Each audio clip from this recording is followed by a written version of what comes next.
मिश्रा जी, लोकप्रिय सांसद श्री अनुराग शर्मा जी, जिलाध्यक्ष मुकेश मिश्रा जी, भारतीय जनता पार्टी के लोकप्रिय विधायक और विधानसभा बबीना में लोकप्रिय प्रत्याशी श्री राजीव सिंह पारीछा जी, विधान परिषद सदस्य श्रीमती रमार निरंजन जी, मंच पर उपस्थित भारतीय जनता पार्टी के सभी पदाधिकारीगण और भारी संख्या में उपस्थित बबीना विधानसभा सीट से जुड़े हुए सभी उपस्थित भाइयों बहनों,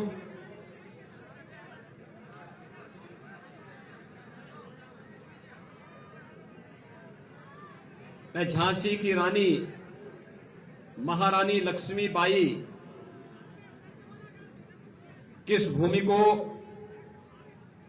कोटि कोटि नमन करता हूं, जिसने स्वदेश और स्वाभिमान का एक भाव प्रत्येक भारतीय के मन में भरा है। एक वीरांगना के रूप में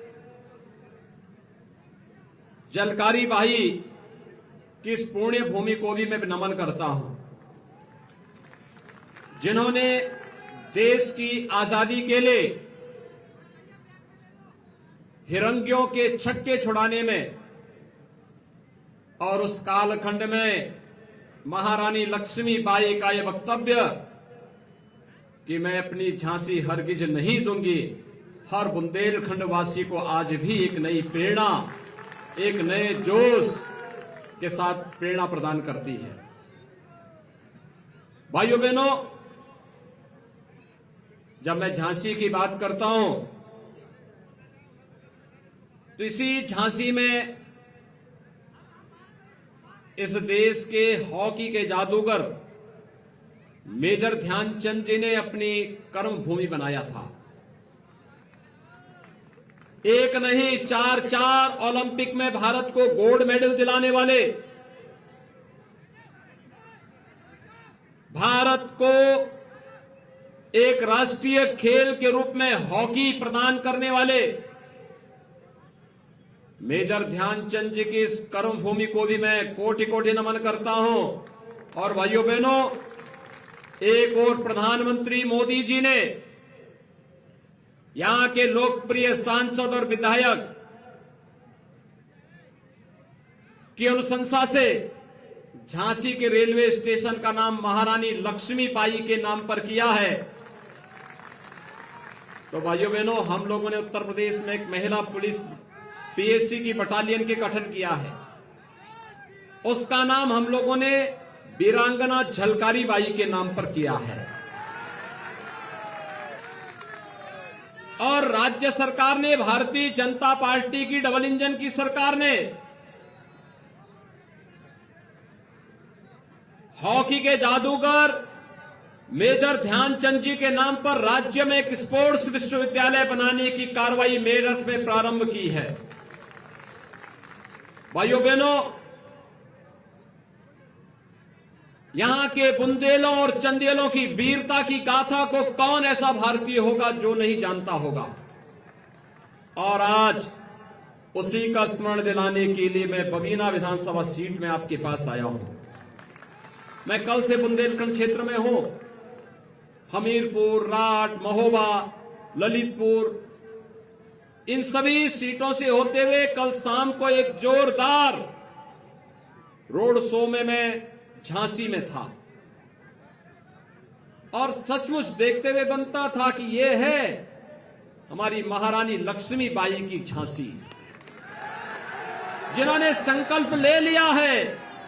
और संकल्प इस बात का ले लिया है कि 70 वर्षों में बुंदेलखंड वासियों को जिन्होंने एक एक बूंद पानी के लिए तरसाया था, आज अपनी वोट की चोट से इन सबकी जमानत जब्त करने का कार्य बुंदेलखंड का नागरिक करेगा।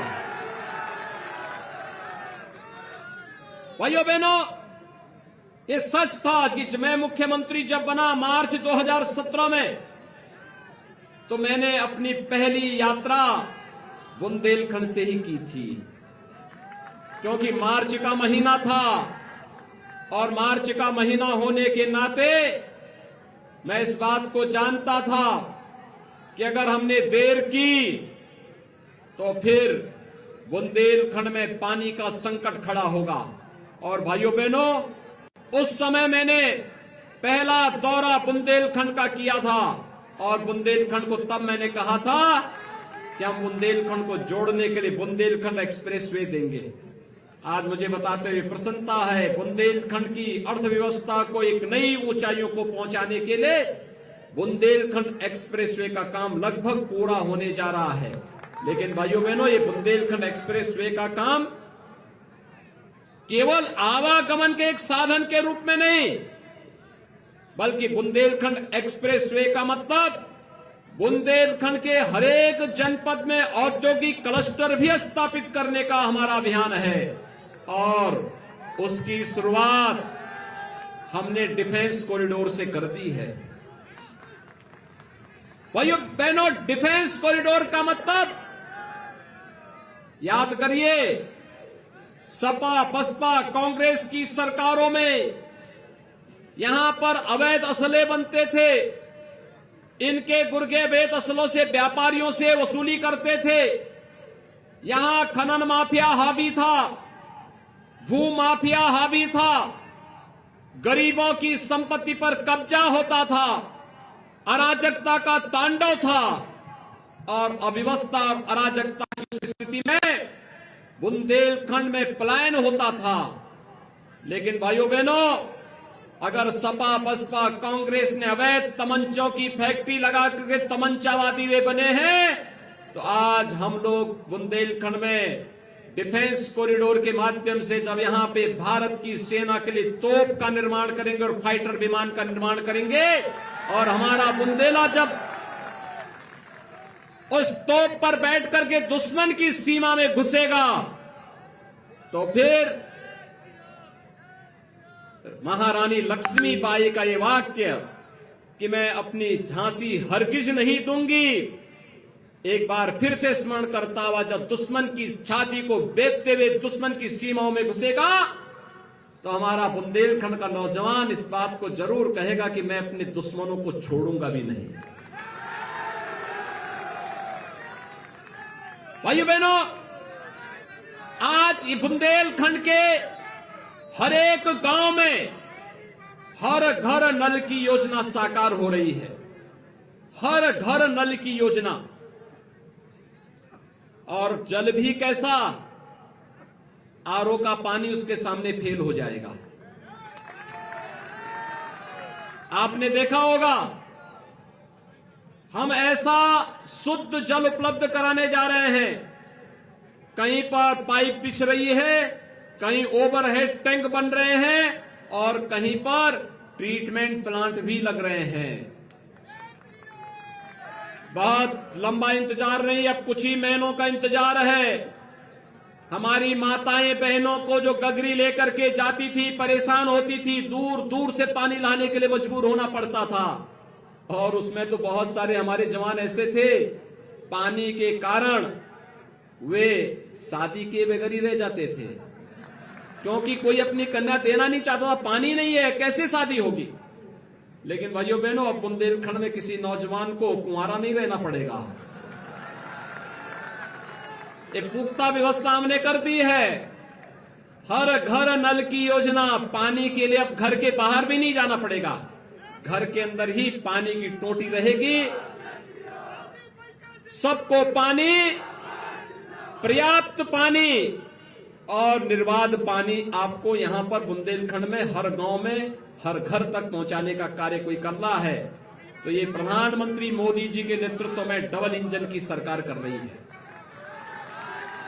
भाइयों बहनों, यही नहीं, हर खेत को पानी और हर खाद को काम, यह भी भारतीय जनता पार्टी की डबल इंजन की सरकार कर रही है। 1 दर्जन से अधिक सिंचाई की परियोजनाओं को हम पूरा कर चुके हैं।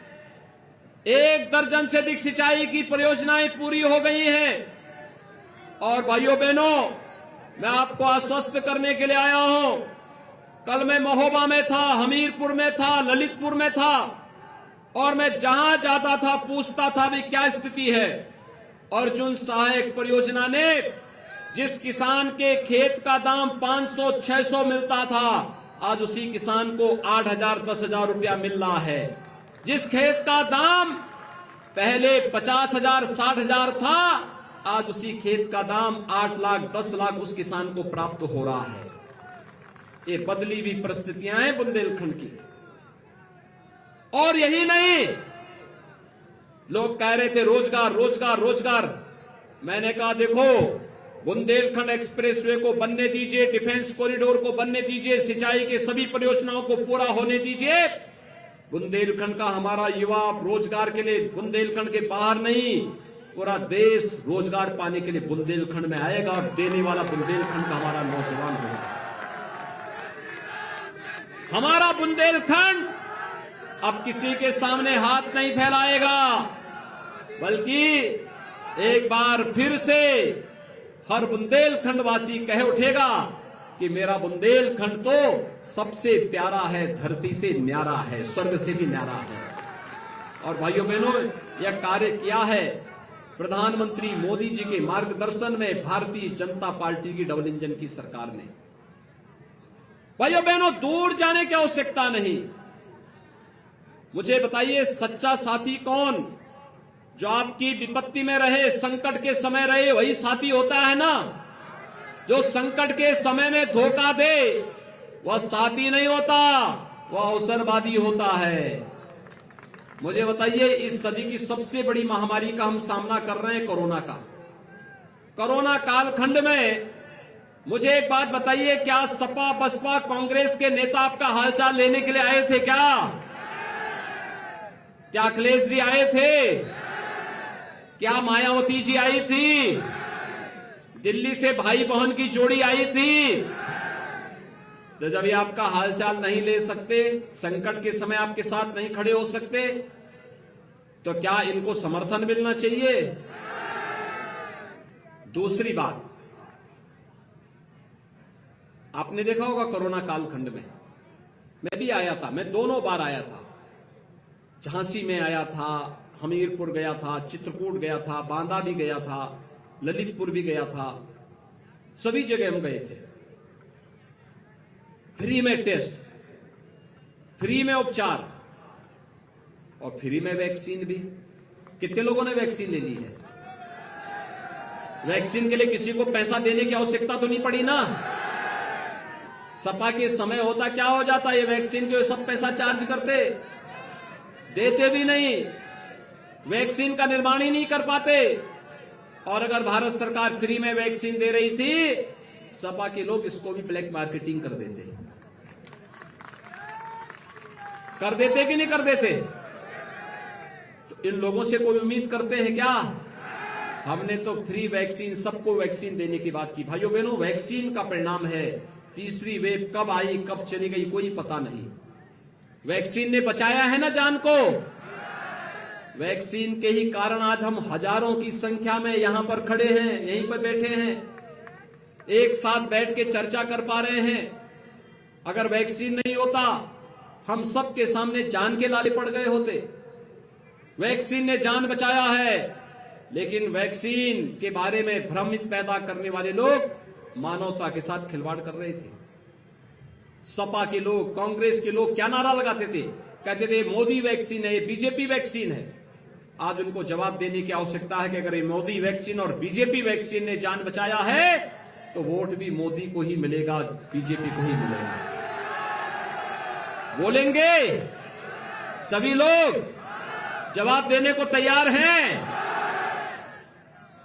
हमने वैक्सीन चेहरा देख करके तो नहीं दिया ना, हमने तो सबको दिया ना, क्योंकि हमारा नारा था सबका साथ सबका विकास। और भाइयों बहनों, मुझे एक बात बताइए, वैक्सीन के साथ साथ हर गरीब को राशन भी मिला होगा ना। 2017 के पहले राशन मिलता था क्या? 2017 के बाद तो राशन मिल रहा है ना?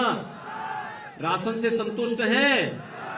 राशन के साथ दाल भी मिल रही होगी और रिफाइंड तेल भी मिल रहा होगा, 1 किलो नमक भी मिल रहा होगा। अगर सपा की सरकार होती तो पहले तो मिलता ही नहीं, और अगर भारत सरकार देती भी तो ये सब स्वयं हजम कर जाते, इनके गुर्गे स्वयं खा जाते। और भाइयों बहनों, बहन जी के हाथी का पेड़ तो इतना बड़ा है कि सब कुछ गरीबों का वो खा जाते हैं। आप मानते हैं ना इस बात को? और संकट जब आता है भाई बहन की जोड़ी तो गायब हो जाती है भारत से। आप इस बात को भी मानते हैं ना? भाइयों बहनों, अब तक का ये इतिहास है, जब भी कोई महामारी आई है तो बीमारी से ज्यादा मौतें भूखमरी से होती थी। पहली बार हुआ है जब प्रधानमंत्री मोदी जी ने एक एक जान को बचाने का प्रयास किया और भाइयों बहनों भूख से किसी को नहीं मरने दिया, सबको राशन देने की व्यवस्था की। प्रवासी हो, निवासी हो, गरीब हो, दलित हो, वंचित हो, किसी भी जाति मत मजहब का व्यक्ति हो, सबको यह व्यवस्था देने का कार्य हुआ है। जो संकट का साथी वही सच्चा साथी है भाइयों बहनों, शेष तो अवसरवादी है। और इसीलिए आज हम आपके बीच में आए हैं कि बुंदेलखंड का विकास हम करा रहे हैं। बुंदेलखंड में रोजगार और नौकरी हम लोग लेके आ रहे हैं।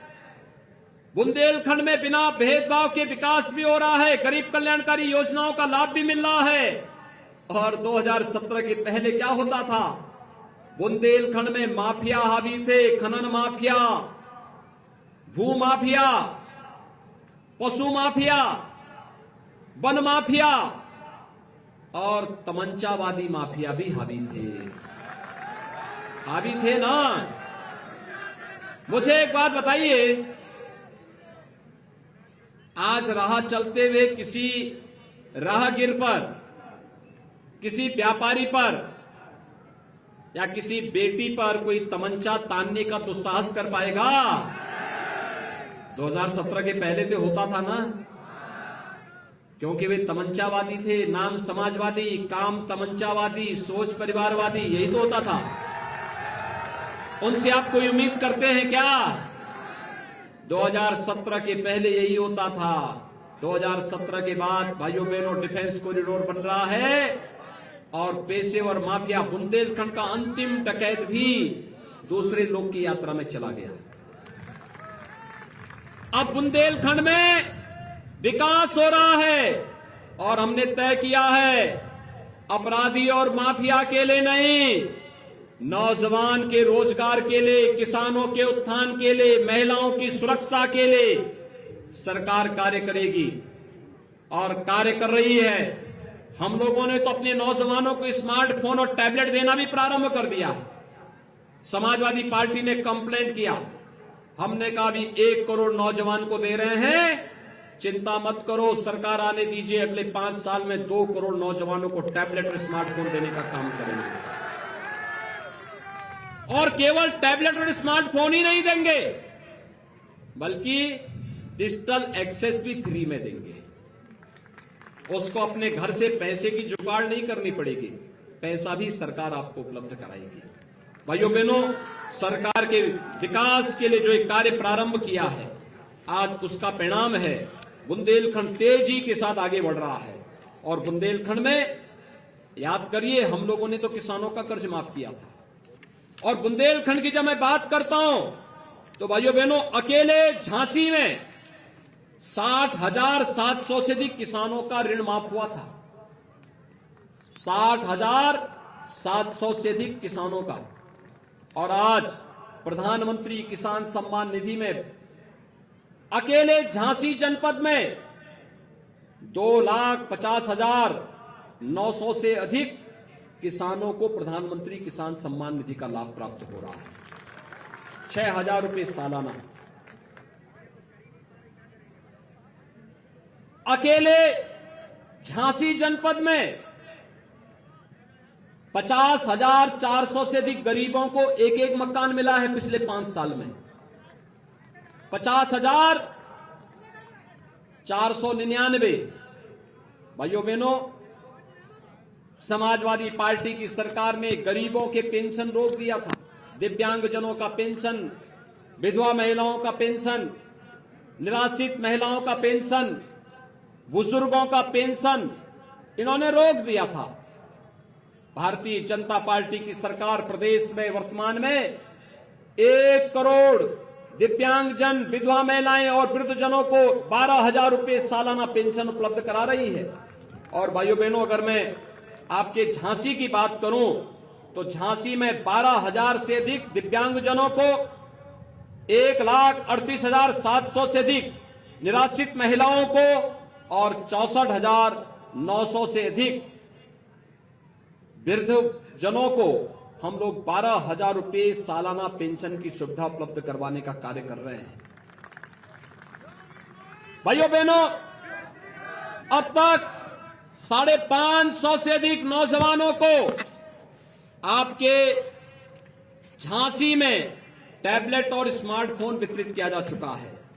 लेकिन मैं आपको आश्वस्त करता हूं, सीनियर सेकेंडरी के बाद BA, BCom, BSc, BTech, B या फिर आईटीआई, पॉलिटेक्निक, इंजीनियरिंग की डिग्री लेने वाला या मेडिकल की डिग्री लेने वाला या फिर नर्सिंग का कोई भी पाठ्यक्रम कोई व्यक्ति, कोई बेटी कर रही होगी, इन सबको टैबलेट और स्मार्टफोन देने का काम राज्य सरकार करने जा रही है। 550 को मिल गया है। प्रदेश में 1 करोड़ नौजवानों को ये टैबलेट और स्मार्टफोन वर्तमान में दे रहे हैं और अगले 5 साल के लिए 2 करोड़ नौजवान इससे जुड़ेंगे। आपको विकास और सुशासन के साथ साथ सुरक्षा वाली सरकार चाहिए या दंगा कराने वाली, माफियाओं को प्रश्रय देने वाली, अराजकता पैदा करने वाली सरकार? दंगा मुक्त सरकार, यही भाजपा का संकल्प है। भय मुक्त सरकार, ये भारतीय जनता पार्टी का संकल्प है। हर बेटी को सुरक्षा, हर व्यापारी को सुरक्षा देने वाली सरकार, सबका सम्मान, सबके स्वावलंबन के लिए कार्य करने वाली सरकार, और ये करेगी केवल भारतीय जनता पार्टी। भारतीय जनता पार्टी, भाइयों बहनों, एक हाथ में विकास की छड़ी और दूसरे हाथ पे बुलडोजर का स्टीयरिंग, ये दोनों साथ साथ चल रहे हैं, तब प्रदेश विकास पर तेजी के साथ आगे बढ़ रहा है। आप सभी सहमत हैं? बबीना से राजीव सिंह परिसा को भारी बहुमत से चुनाव जिता करके भेजेंगे। 20 फरवरी को चुनाव होंगे। पहला काम क्या करेंगे? मतदान पहला काम, फिर जलपान। पहला काम मतदान, फिर जलपान। पहला काम मतदान। सभी लोग सहमत हैं? मेरे साथ सहमत हैं? राजीव सिंह परीक्षा को भारी बहुमत से विजयी बना के भेजेंगे। भारतीय जनता पार्टी का जो संकल्प है कि फिर एक बार 300 पार के लक्ष्य को प्राप्त करने में आप लोग सहयोग करेंगे। सभी लोग, जो लोग वहां बैठे हुए सीढ़ियों पर, ये लोग भी बताएं मुझे, सभी लोग सहमत हैं? यहां वहां सभी लोग एक साथ मेरे साथ बोलेंगे, भारत माता की, भारत माता की, भारत माता की।